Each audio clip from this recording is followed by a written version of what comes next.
प्रश्न क्या पूछा जा रहा है। तो जैसा क्वेश्चन आप लोग देख पा रहे कि सारे प्रश्न आप सभी के लिए काफी इंपोर्टेंट एंड एग्जाम ओरिएंटेड लिया गया है। चलिए पहले प्रश्न के साथ बात करते। पहला प्रश्न आप सभी से पूछा जा रहा है कि लाई हरिबा लोक नृत्य शैली किस राज्य में प्रचलित है। लाई हरिबा लोक नृत्य शैली किस राज्य में प्रचलित है।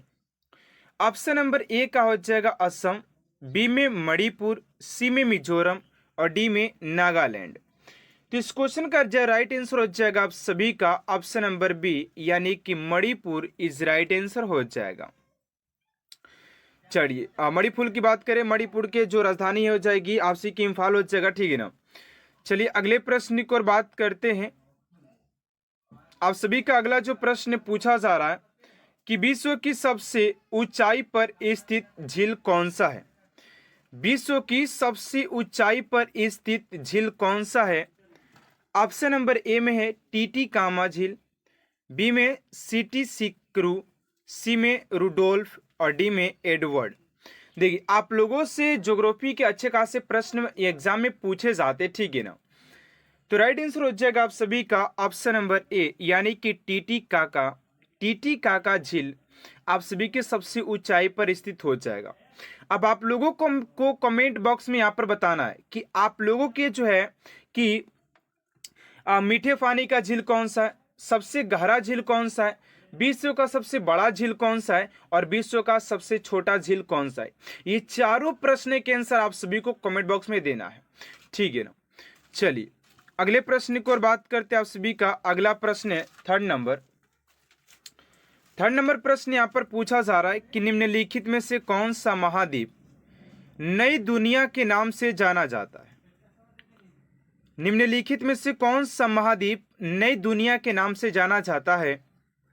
उत्तरी अमेरिका, दक्षिण अमेरिका, एशिया और अटलांटिका।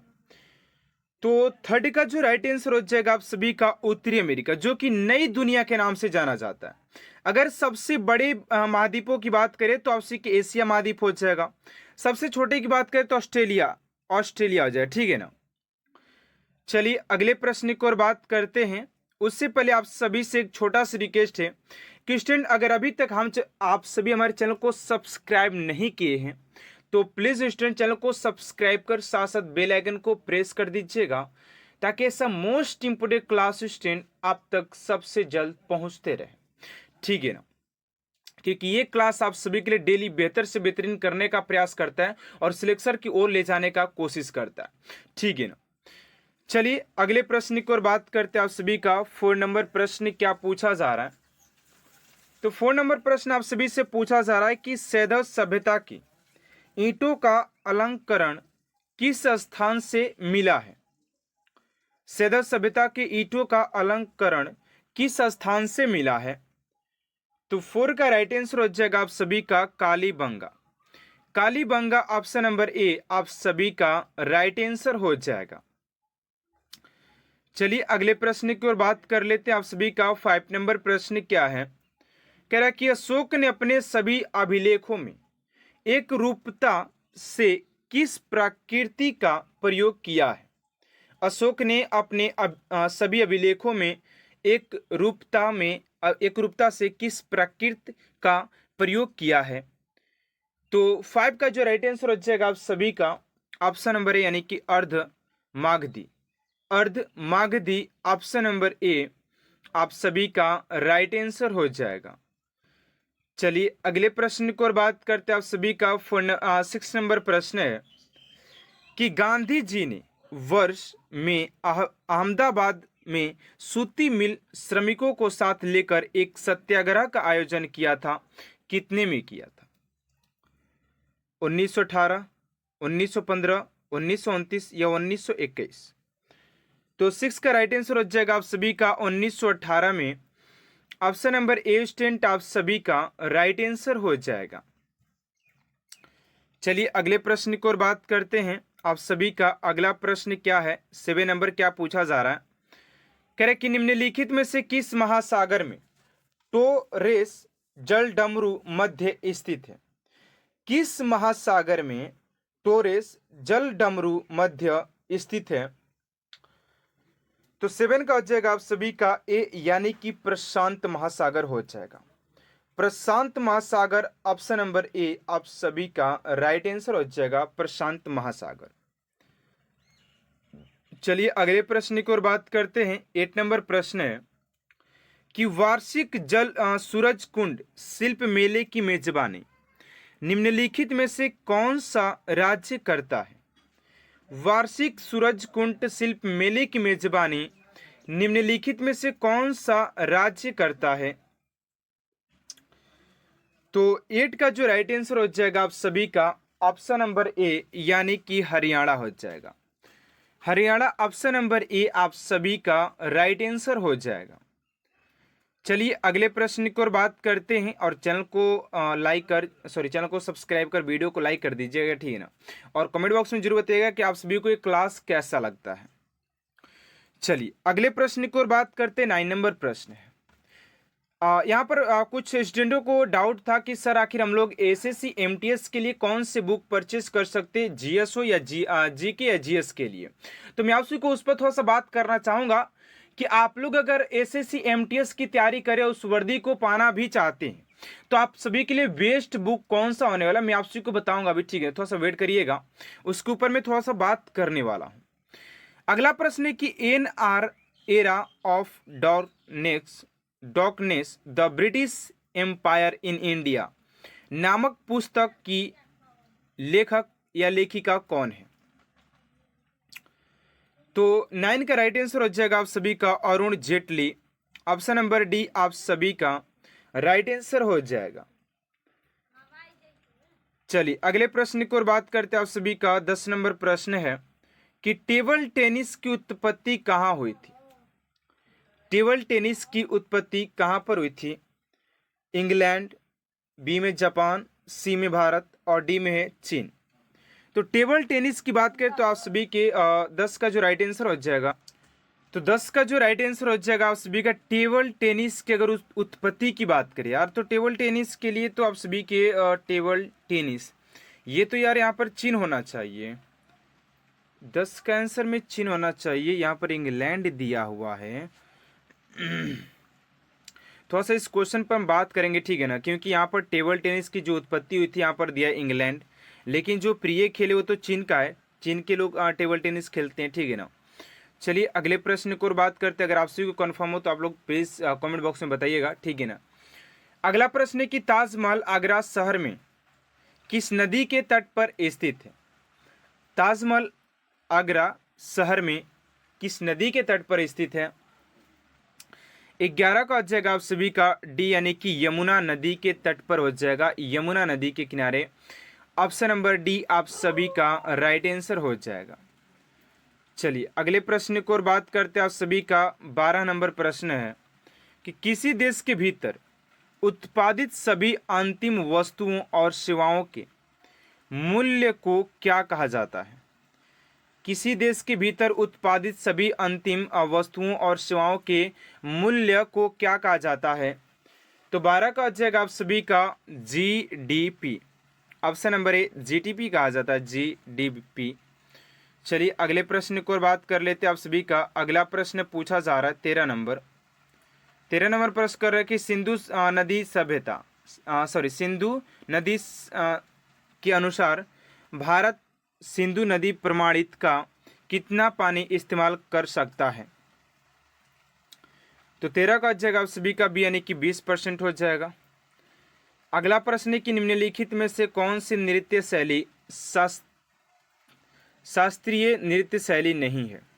निम्नलिखित में से कौन सी नृत्य शैली शास्त्रीय नृत्य शैली नहीं है? तो 14 का आ जाएगा आप सभी का ऑप्शन नंबर डी, यानी कि बुरा कथा। ऑप्शन नंबर डी आप सभी का राइट आंसर हो जाएगा। चलिए अगले प्रश्न की ओर बात करते हैं। आप सभी का 15 नंबर प्रश्न है कि राइबोफ्लोविन का दूसरा नाम क्या है? राइबोफ्लोविन का दूसरा नाम क्या है? 15 का जगह ए, यानी कि विटामिन B2 हो जाएगा। चलिए अगला प्रश्न आप सभी का कि भारत में साइमन कमीशन के आगमन से पूर्व निम्नलिखित में से कौन सी घटना घटी है? तो 16 का आ जाएगा आप सभी का ऑप्शन नंबर बी, यानी कि काकोरी षड्यंत्र हो जाएगा। ऑप्शन नंबर बी आप सभी का राइट आंसर हो जाएगा। चलिए अगले प्रश्न को और बात करते हैं कि निम्नलिखित में से किसने इंडिया विंस फ्रीडम नामक पुस्तक लिखी है, जो भारत के स्वतंत्रता संग्राम के समय संबंध में उनकी आप बीती है? तो 17 का जगह डी, यानी कि मौलाना अब्दुल कलाम आजाद हो जाएंगे, डी हो जाएगा। अगला प्रश्न है कि भारत पर प्रथम तुर्क आक्रमण करने वाला था। भारत पर प्रथम तुर्क आक्रमण करने वाला था, कौन था? तो महमूद गजनी हो जाएगा। वो अपना बाबर भी जो था ना, बाबर भी भारत पर 5 बार आक्रमण किया था, ठीक है ना। ठीक है, देखिए अगला प्रश्न आपसे का 19 नंबर कि अलीगढ़ मुस्लिम विश्वविद्यालय के संस्थापक कौन थे? अलीगढ़ मुस्लिम विश्वविद्यालय के संस्थापक की बात करते हैं तो बी हो जाएगा, सर सैयद अहमद हो जाएंगे। ऑप्शन नंबर बी आप सभी का राइट आंसर हो जाएगा। चलिए अगला प्रश्न आपसे का 20 नंबर की भारत में खोजा गया सबसे पुराना शहर कौन सा है? भारत में खोजा गया सबसे पुराना शहर कौन सा है? तो 20 का जो राइट आंसर हो जाएगा आप सभी का ऑप्शन नंबर बी, यानी कि हड़प्पा हो जाएगा। ऑप्शन मोस्ट इंपोर्टेंट लिया गया है। तो चलिए पहले प्रश्न की ओर बात करते। पहला प्रश्न आप सभी से पूछा जा रहा है कि रंगोली भारत के किस क्षेत्र की प्रमुख कला शैली है? रंगोली भारत के किस क्षेत्र की प्रमुख कला शैली है? ऑप्शन नंबर ए में है गुजरात, बी में है महाराष्ट्र, सी में राजस्थान और डी में छत्तीसगढ़। तो इस क्वेश्चन का राइट आंसर हो जाएगा आप सभी का ऑप्शन नंबर बी, यानी कि महाराष्ट्र आप सभी का राइट आंसर हो जाएगा। चलिए अगले प्रश्न की ओर बात करते हैं आप सभी का। अगला प्रश्न आप सभी का सेकेंड नंबर करें कि कौन सी विश्व की सर्वाधिक गहरी झील है? यानी कि यहां पर आप सभी से पूछा जा रहा है कि विश्व की सबसे गहरी झील कौन सी है? ऑप्शन नंबर ए में है टीटीकाका झील, बी में विक्टोरिया झील, सी में वैकाल झील और डी में है आप सभी का अमृत सागर। तो इस क्वेश्चन का राइट आंसर हो जाएगा आप सभी का ऑप्शन नंबर सी, यानी कि वैकाल झील आप सभी का राइट आंसर हो जाएगा। चलिए अगले प्रश्न की ओर बात करते हैं आप सभी का। अगला प्रश्न है निम्नलिखित में किस महाद्वीप को मानव घर कहा जाता है? निम्नलिखित में किस द्वीप को किस महाद्वीप को मानव को घर कहा जाता है? ऑप्शन नंबर ए में है एशिया, बी में यूरोप, सी में अफ्रीका और डी में है ऑस्ट्रेलिया। तो इस क्वेश्चन का राइट आंसर हो जाएगा आप सभी का ऑप्शन नंबर ए, यानी कि एशिया आप सभी का राइट आंसर हो जाएगा। चलिए अगले प्रश्न की ओर बात करते हैं आप सभी का। 4 नंबर प्रश्न है कि गढ़करी विद्रोह का केंद्र था। गढ़करी विद्रोह का केंद्र था। तो इस क्वेश्चन का राइट आंसर हो जाएगा आप सभी का ऑप्शन नंबर हो जाएगा ए, यानी कि कोल्हापुर हो जाएगा। ऑप्शन नंबर ए आप सभी का राइट आंसर हो जाएगा। चलिए अगले प्रश्न की ओर बात करते हैं आप सभी का। 5 नंबर प्रश्न है। 5 नंबर प्रश्न पूछा जा रहा है कि 1857 की बरेली विद्रोह का नेता कौन था?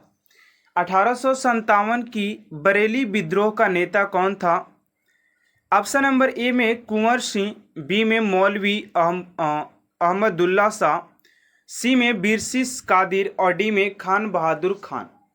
तो इस क्वेश्चन का राइट आंसर हो जाएगा आप सभी का ऑप्शन नंबर डी, यानी कि खान बहादुर खान। ऑप्शन नंबर डी आप सभी का राइट आंसर हो जाएगा। चलिए अगले प्रश्न की ओर बात करते हैं आप सभी का। 6 नंबर प्रश्न है कि आजादी की पहली लड़ाई 1857 में किसने भाग नहीं लिया था? आजादी की पहली लड़ाई में 1857 में कौन भाग नहीं लिया था? ऑप्शन नंबर ए में लक्ष्मीबाई, बी में बहादुर शाह जफर द्वितीय, सी में भगत सिंह और डी में तात्या टोपे। तो क्वेश्चन नंबर 6 का जो राइट आंसर हो जाएगा आप सभी का ऑप्शन नंबर सी, यानी कि Bhagat Singh is right answer हो जाएगा क्वेश्चन नंबर 6 का। चलिए अगले प्रश्न की ओर बात करते हैं आप सभी का। 7 नंबर प्रश्न है कि भारत में प्रथम स्वतंत्रता संग्राम का मुख्य तत्कालीन कारण थे। भारत में प्रथम स्वतंत्रता संग्राम का मुख्य तत्कालीन कारण क्या थे? तो राइट आंसर हो जाएगा आप सभी का ऑप्शन नंबर ए, यानी कि अंग्रेजों का धर्म में हस्तक्षेप का संदेह हो जाएगा। तो ऑप्शन नंबर ए आप सभी का राइट आंसर हो जाएगा। चलिए अगले प्रश्न की ओर बात करते हैं। आप सभी का 8 नंबर प्रश्न है कि मेरठ में विद्रोह आरंभ हुआ था। मेरठ में विद्रोह आरंभ कब हुआ था? ऑप्शन नंबर ए में है 4 जून 1857, बी में 11 मई 1857, सी में है 3 जुलाई 1857 और डी में है 10 मई 1857। तो 8 का जो राइट आंसर हो जाएगा आप सभी का ऑप्शन नंबर डी, यानी कि 10 मई 1857 आप सभी का राइट आंसर हो जाएगा।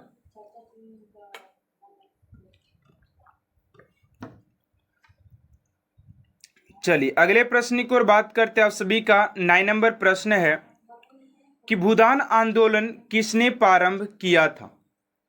भूदान आंदोलन किसने प्रारंभ किया था?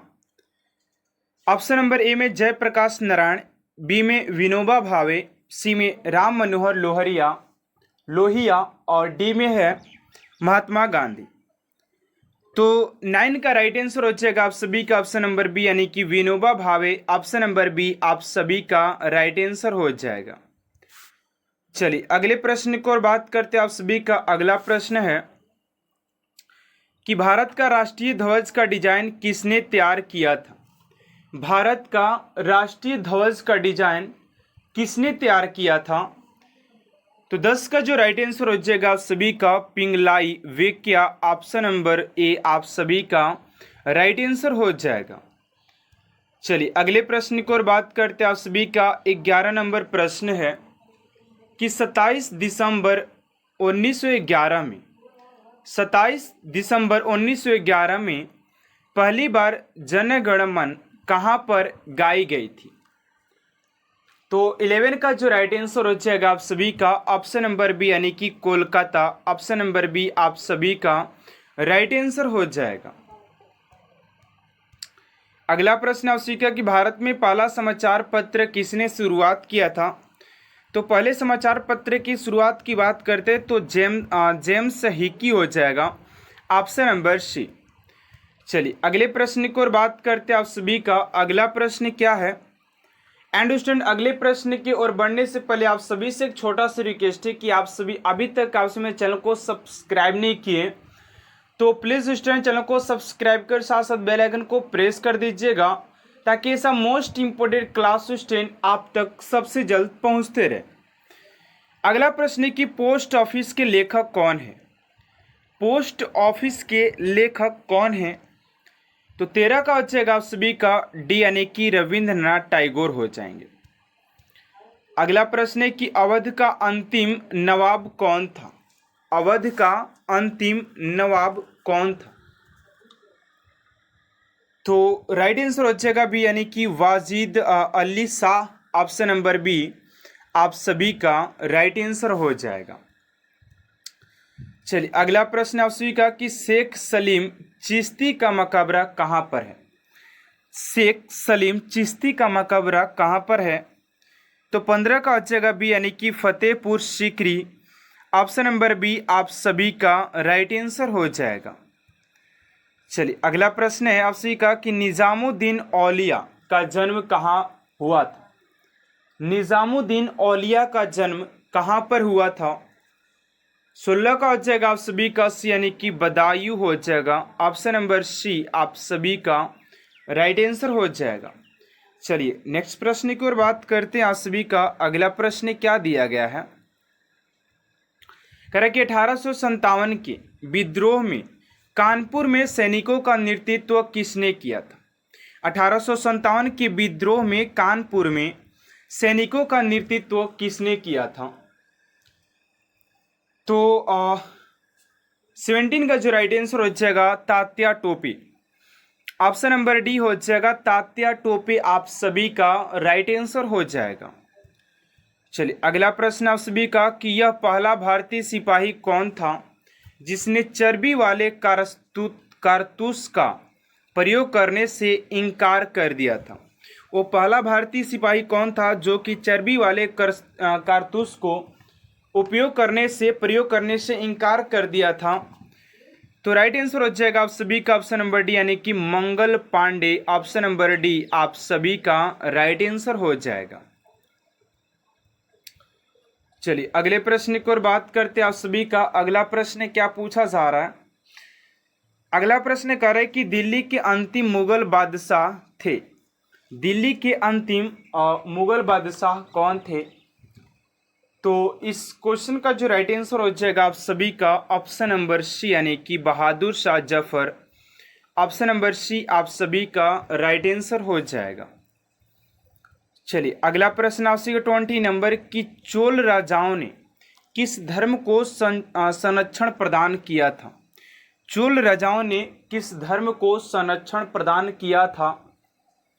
तो 20 का राइट आंसर हो जाएगा ए, यानी कि शैव धर्म।